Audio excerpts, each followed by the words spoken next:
Blast. I was hoping the Cardinals were going to be the best team in the NFC West this year. Instead, they are the worst. I was hoping that year 3 of a painstakingly slow rebuild would reward and rally the fan base behind a ferocious defense and a highly calibrated offense. They have been nowhere near that kind of football team. And I was hoping that year 7 would be Kyler Murray's lucky number, the year when he finally broke through the glass ceiling and put it all together. Instead, it looks like the end of an era or maybe the end of an error. Alas, even Marvin Harrison Sr. told a local reporter that he has had a hard time watching his son play football this season. Either way, Jacoby Brissett gets the start tonight in Dallas, and for all the encompassing weirdness, this is the last chance for the Cardinals to make something of their season. They get the biggest stage in football, an audience of 18 million viewers, and for a rare couple of days, they'll get the hot take treatment from all the national pundits, which means this would be a great game to win, installing and instilling some real pride in a fan base that deserves far better. All right, today's Bickley Blast brought to you by my great friends at Chapman BMW. Make luxury attainable. Find them online at chapmanbmw.com. You know, I'm not trying to be coy, but there's a lot of different scenarios that can happen in 2 days that you would make the decision what's best for the player and best for the team to that be the case.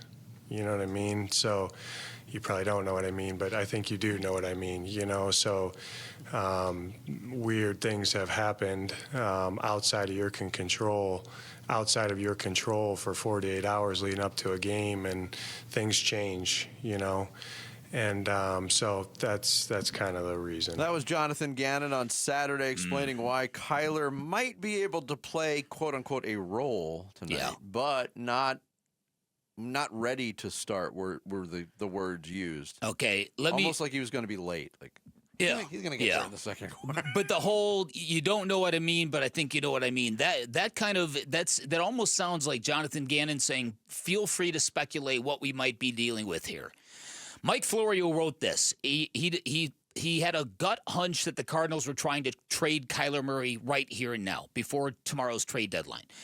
Quote, so I poked around, and I learned there are too many moving parts for a Murray trade to happen now. Not many teams would be willing to even consider it. Murray, even without a no-trade clause, would have to be willing to embrace the change of venue. His contract would be an issue. Having fewer suitors would reduce any leverage. So despite the current existence of an awkward vibe between Murray and the Cardinals, he won't be going anywhere this season. That said, an offseason trade is very realistic, if not likely. The current regime did not draft him. The current regime did not sign him to a second contract. The current regime has yet to be able to pick its own quarterback. And with the current regime staring at 3 years of not making it to the postseason, one way to successfully finagle a fourth season will be to lobby ownership for the ability to draft, assign, or to trade for a new starter. Even if owner Michael Bidwell presses the reset button again, the new regime may want a fresh start at the most important position on the team. Murray may want a fresh start too.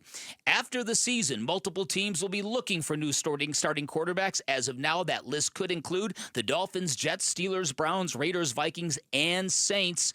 And then he goes on to say, the handling of his current foot injury makes it even more likely. While it's possible that the recent mixed messages about Murray's status may be rooted in gamesmanship, there's not so subtle pressure on Murray to return from a foot sprain that has him well below 100% and at risk of an aggravation that would significantly impair his off-season value. That's interesting to me, Vinny, because all of it is, yes. All of it's very interesting to me. It's interesting to me because if Kyler Murray had a foot injury, why would the team want him to come back the way Jacoby Brissett is playing? There's just so many questions about this that are really befuddling to me. Yeah, there was a lot of questions that were asked of Jonathan Gannon on Saturday. One of them is, injured reserve. Is that possible? As I sit here today, no. But could Kyler Murray's injury be long-term? You know, what does that really mean? You know what I mean, Josh? Everyone's different, you know. Every player, every injury is kind of unique. And he's been pushing, we've been pushing. He is getting better. He's had some more work this last week, but he's, like I said, he's just not ready to go yet. But as far as, obviously that position's a little bit different because you got to, have a plan ready. That's why I'm just saying, Jacoby's starting. But if you can have a role, he can have a role. But you take it one day at a time. But I know he wants to be out there and he's doing everything he can. It's just he's not quite there yet. The more words I hear spoken on this subject, the more confused I get. Same. If he could have a role, he could have a role. What does that mean? I don't know. Because if he could play, that's where I think the gamesmanship part that Florio wrote about is coming in. Yeah. Right. It's got to be gamesmanship, right? Because if he can play, he's the starter. Doesn't that make sense? Well, that's what Jonathan Gannon's been saying all along. Like you're not gonna put him in for a few plays if he's not 100%. Mm-hmm. And you talked about the injured reserve part. Well, this will be the third straight game he misses and the fourth week that he's out. It's like, if they knew, did they not know the severity of this injury at any point during the last month? I would have to say unequivocally, no, they didn't know. Or they didn't know how Kyler himself was going to react to the injury. Mm-hmm. But again, there's so much in terms of cloudiness with the language being used or not being used. I think it's putting Kyler Murray in a bad spot. I honestly do. Unless Kyler Murray, unless you flip this, and let's explore it from this side. What if Kyler Murray, for whatever reason, has said, I've had it with this organization? For whatever, I can't imagine why he would do that to a regime that has coddled him and treated him the way they have. But let's say that he does want out. And he's aware that if I re-injure this, it's going to lessen my chances of getting out. Does that help explain anything? Possibly. And look, if you want to go down that possibility road, that would be a reason for the uncertain language being used by the organization, by the coaching staff publicly. It would seem to make everything Jonathan Gannon is saying maybe lock in a little more, but what would have caused Kyler Murray to get to that point? I don't know.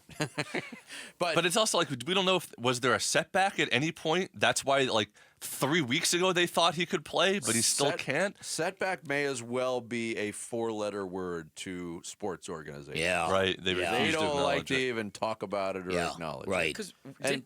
Sorry. I was going to say Jonathan Gannon could treat this very much like John Morant treated his situation over the weekend.